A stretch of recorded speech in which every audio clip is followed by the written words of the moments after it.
there's obviously one thing in here that we have to touch on. That's Colorado, because at least to my knowledge, we're going to do that preview on Wednesday. So we're going to have a Colorado fan joining us. So I think that's going to be really, really interesting to see the insights there, because if he's anything like you, you're very high on Kool-Aid up and down. I feel like I'm the more moderate one of the two of us in terms of Husker football. And so I hope that he's a little bit more on your end on the Colorado fan base. So on the topic of the banner, I feel like at this point it's going to be hard for him to contain himself and be moderate about his team, because I think the biggest news of yesterday, and really the biggest game that everybody watched yesterday, was Colorado and TCU. And Colorado looked really good, especially on offense, and they beat TCU, last year's national champion runner-up. I mean, they got beat by 65, but they were the national champion runner-up. So I don't know. What are your thoughts on that game?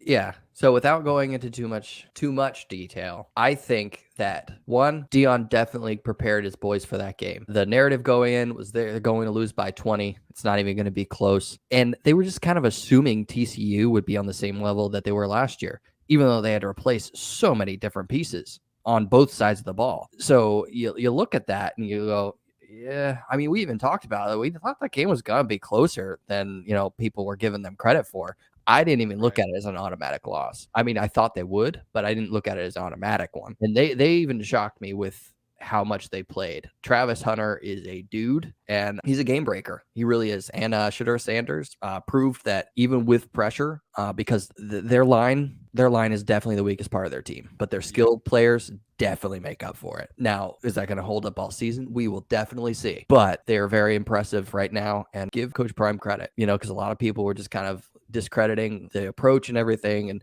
we've even talked about, like, we didn't know how that was going to look. And through one game, looks like it's working. Long season, don't jump to conclusions, especially on week ones. This happens a lot in week one. There's one team that jumps up, wins a game they're not supposed to. They're the national darling, and then they lose the next 10 games.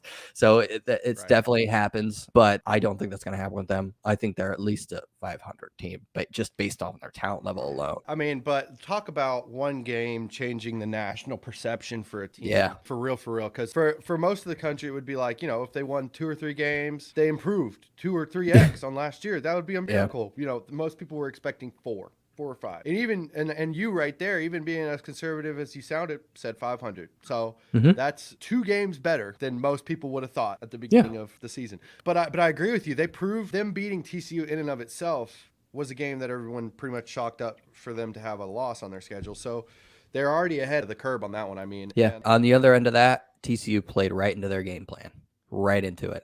They kept their defense off the ball, just with the type of ball that TCU wants to play.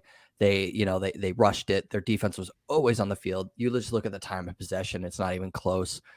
They had some guys here and there. TCU didn't play very well, and Colorado capitalized on everything. So, and even when they got hit in the mouth, sometimes they never got socked in the mouth. They got little jabs here and there, and they were able to jab back.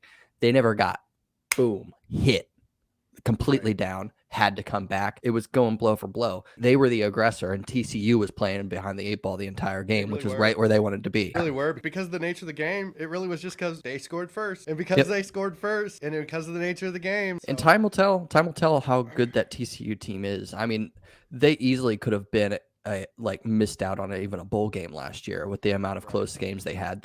I'm sorry, they got lucky a lot. They beat the crap out of a Michigan team that was looking past them in the college football playoff. But throughout this season, the amount of luck that they were on the positive end, it's like the inverse of Nebraska. They were the one that had the play to win against Baylor, right? Yeah. Where they had the rush on the field for a field goal in the last second. And not just that, like they had so many 1-score games that they won. They came back from the second half deficits so many times. They were just on the plus side of so many good luck and comeback. And I'm not trying to discredit them from last year, but they just had a feeling last year that was okay. The team that came out yesterday, just on the TCU side, not the same team at all. No. zero fire. They just looked like they were expected to win. They looked entitled. And sometimes that happens with programs that aren't used to success. They don't carry that on.